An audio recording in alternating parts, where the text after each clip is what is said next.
Hey peeps, I'm James Buckle of Engage Pixel and I'm an indie game developer, or at least that's what it says on my business cards. In this first video in my game Postmortem series, I'm going to talk about concept and why it's important.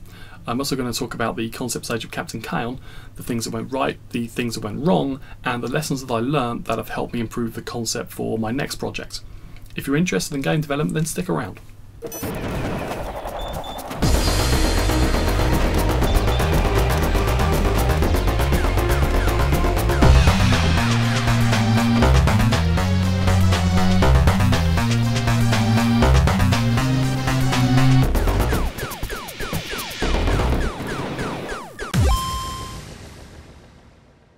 So why am I starting with a video about concept? Why not something sexy and interesting like how to create cool gameplay or how to create an interesting, unique art style? Concept is the beginning of game development. It's the foundation that you build everything else upon. If you want to make a good game and you want it to sell, then you need to start with a compelling concept. So what do we mean when we talk about concept? It's more than simply having an idea. It's having something that is clear, detailed and actionable. It answers the questions, what will the player do and why? Ideas are just nebulous thoughts. When you take them and you hone them down to something specific and useful, something that clearly communicates to the player what they will be doing, then you have a concept. Anyone could have an idea, but to be a good game developer, you need to take it and turn it into an exciting concept or you won't have a successful game. Consider the idea of making a golf game. People like golf games for some reason. They sell well, so why not make one yourself? That's a pretty simple idea, but it's not one that's going to get you very far. There's no twist, there's nothing different about it. All it offers is playing a golf game. If you follow this idea, you'll just end up making a bland golf game which won't sell because there's already lots of better golf games out there. You need to take that idea and turn it up to 11. You need to define your golf idea in a way that's more interesting and suggests an exciting game. So let's extend the idea.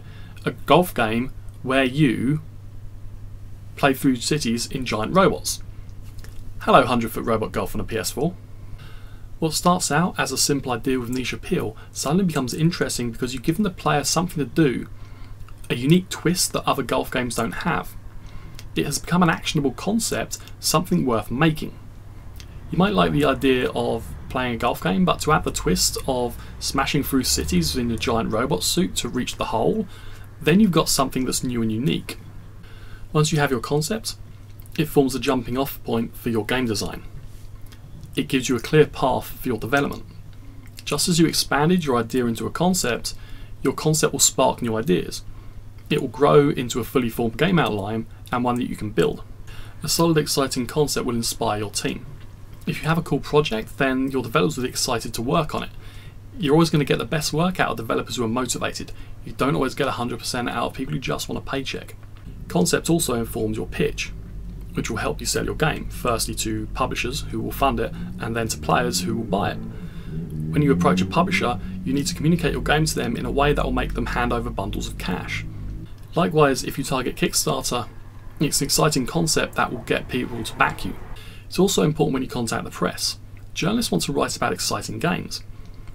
When you don't have the game for them to play and engage with, then it's the idea of the game that will get them excited. If your concept is compelling, then it will stand out from all the others and the press are more likely to write about it. Then of course you have the players. You want them to play and enjoy your game to make all the effort of developing it worthwhile, but you also want them to buy it so you can make back all the money you spent making the game and then get to make another game. If your concept is compelling, then players will flock to it, they'll buy it and you'll have a success. So how did the concept stage of Captain Kaon go? When I first left the Creative Assembly, I spent a couple of months playing around with different ideas, trying different things and just generally waiting for inspiration. I wanted to get a quick first project out, something that wouldn't take too long, so I had at least one game under my belt. That way I would have a better understanding of a process I would basically be doing on my own. This was going to be quite a bit different from my days as a tester. I remember playing Gravity Force 2 on my Amiga when I was a kid. It was a version of Thrust that was split screen multiplayer. You just sort of flew around dogfighting each other. I used to play a lot with my brother and it was great fun. So I decided to make a multiplayer mobile version of this, one where you could sit around with your mates and blast each other.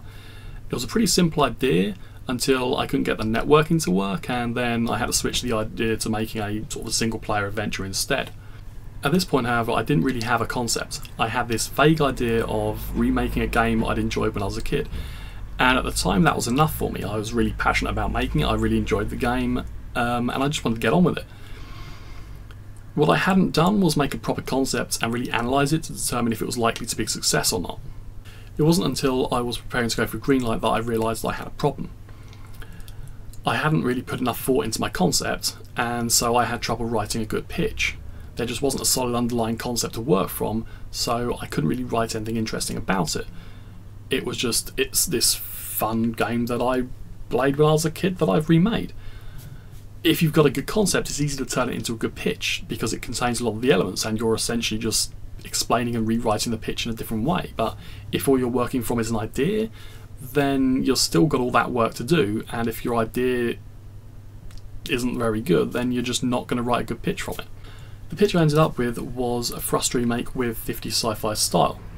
It's a simple idea and it conveys the game, but it's not really gripping or exciting. The pitch communicates two things. Firstly, the idea of a Thrust remake. This requires people to remember Thrust, which most people just don't, or rather the generation of gamers who grew up playing Thrust in the 80s, they've now grown up and have kids and just don't have time to play games anymore. Then there's the 50s sci-fi style, that classic Flash Gordon aesthetic that I have running through the game. This is just too niche, it just doesn't appeal to people, and so it just doesn't work as part of the concept. So what should I have done? Well, firstly, I should have looked at other similar games and seen how they sold. Now, there aren't that many tilt and thrust shooters around. In my research, I was struggling to find more than half a dozen on Steam. This indicated a certain degree of uniqueness, and so I felt the game was worth pursuing. The scarcity principle is something you need to apply to your games. If something is rare and people want it, then they will go and buy it. If someone can already go out and buy the game you're making, then there's no point in making it. The reason why the new Medal of Honor games didn't sell was because they weren't distinct from Call of Duty and people were already playing that, so why play the new Medal of Honor? The reason Battlefield 3 sold was because it did something new and cool and unique that the Call of Duty games weren't doing, so everybody started playing Battlefield 3. Unfortunately, whilst tilt and thrust shooters are rare, the lack of them may also indicate that people just don't want them. Whilst the sales figures for a couple of them were pretty good, and one of them was really good, the others were pretty low. Tilt and thrust shooters just don't consistently sell well, and had I taken the time to look at the sales figures beforehand, before I started the project, then it would have given me more information and I potentially would have reconsidered what project I was making. A key aspect of a good concept is that it offers some interesting gameplay, something that jumps out at you, either a twist on gameplay that is already popular or something new and interesting that people haven't seen before. In this area, I felt Captain Kaon is quite strong. The tilt and thrust gameplay mechanics are fun and engaging, and they haven't really been seen very often. There is something rare about the way the game is played, and it offers a unique experience that you really won't find in other shooters. The next question to ask is what will compel the player through the game? Is there a central conflict that the player will want to resolve, that they will want to see through to the end? As with films and books, a game needs a central conflict to preoccupy the player, and it's by resolving this conflict that the player completes the game. In Mario, you rescue Princess Peach. In XCOM, you defend the Earth from invading aliens. It's these endgame goals that give the player purpose. Your central conflict forms part of your concept, because it gives the player a reason to play the game. This is an area of Captain Kaon that I should have done better. I didn't give it any thought at the beginning of the project, I just started making my levels. Then when I finally did get round to doing it, it was all a bit poorly thought out and tacked on. The miners of Ceres are just too generic an antagonist, and there's nothing at stake for the player to care about, so there's just a lack of conflict, and this undermines the entire appeal of my concept. Both the gameplay and the conflict in your game form the central question at the heart of your concept. What will the player do, and why? In Captain Kaon, the player uses tilt and thrust controls to pilot a gunship through the tunnels of Ceres and defeat the mining revolt that threatens the safety of Earth itself. As far as concepts go, this is okay, but in the saturated indie market, okay doesn't pay the rent. If you want your game to sell, it needs to be great. Ultimately, it can be very hard to judge your own concepts. They're always going to appeal to you because you always think your ideas are good. It's very difficult to be objective about your own ideas. The best thing you can do is to put your concept on the shelf and then start on another one. Now, I know what you're thinking. You've got your killer concept, it's time to start making it, not sit around having other ideas. But if you wait until you have a collection of cool concepts, you can start comparing them to each other. And when you can do that, it's hard to objectively judge a single concept as good or not, but when you can compare two concepts to each other, you can say subjectively, this one's better than this one. And then you can start comparing this one to this one and going, this one's better than this one. And then you can start comparing them until you end up with the best in the collection. And this is the idea that you start working on. This is the idea that you run with. This is your best concept. This self-filtering is the first stage of identifying your best concepts. Essentially what I'm saying is, don't just start making the first idea that comes into your head, because it's probably not going to be your best idea. The second stage is to tell people about your idea. Your friends, colleagues, people on the bus. See how they respond to it. See if they like it. And I don't just mean see if they tell you if they like it, because they're probably always going to tell you if they like it, especially if they're your friends. Your friends are the worst. See what their reaction is. Are they enthusiastic? Are they asking you questions? What, how, why? If they want to learn more about your game, it's because it's caught their interest.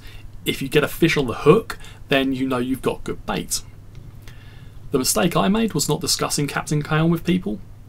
I just started working on it before seeing if anybody actually liked the idea. I would show people my prototype. I would always keep it on my phone, and people enjoyed playing it, and that was just, I mean, that told me I had good gameplay, but it didn't tell me if the overall idea of making the game was, whether it had any appeal to it, whether it was an interesting idea for a game. A potential problem I have with Captain Kaon's concepts, or at least something I think was a problem but have no way of proving, comes from a term Hollywood likes to use: uniquely familiar. It's an interesting little phrase to wrap your head around, as it's a little contradictory, kind of like a camera-shy Kardashian. But when you think about it, it makes sense. People like things that are new, fresh and original. Uniqueness is important to hooking people into your concept. But if it's a little too different, then it's scary, it's outside our comfort zone, it's too unusual for us to connect with. There needs to be something familiar in your concept, something that we already know we like for it to appeal to us. It's this combination of the two mixed together that makes a game appeal to a player. Too far either way and you have a problem. If it's too familiar, there's nothing new for the player to experience. If it's too different, then the player won't understand your concept and it'll be too weird for them to connect with. In the case of Captain Kaon, I don't think people are familiar enough with tilt and thrust gameplay that they could see the fun from watching a video. If you've played an FPS, you can immediately see why another one would be fun. You have the memory of previous FPS games to connect to. I think this is where I had a problem. There isn't enough familiarity about Captain Kaon for people to connect with it. And without that thought of, hey, that game's like other games I like, people just weren't drawn to it. Hopefully you'll now have a better understanding of game concepts and why it's important to think things through before you make your game. The lessons I've learned from Captain Kaon have already helped me a lot with my next project, and I hope they'll help you too. If you have any questions, then ask them below and I'll try and answer them as best as I can. If you found this video helpful, then give it a like, that would be great. If you have any friends who would be interested, then give it a share as well, that would be awesome. If you want to support my channel and this video series, then pop over to Steam and pick up a copy of Captain Kaon. I hope you enjoy it. I'll have another game postmortem video coming soon. The next one's going to be about game engines and how to choose one. So hit subscribe and follow my channel to see it. Until then, thanks for watching, enjoy playing games, and I'll see you soon. Hey Peeps, I'm James Buckler of Engage Pixel, and I'm here to... No, I'm not. I'm here to talk about... Oh, it's a good draw, I got 500 of these fucking things.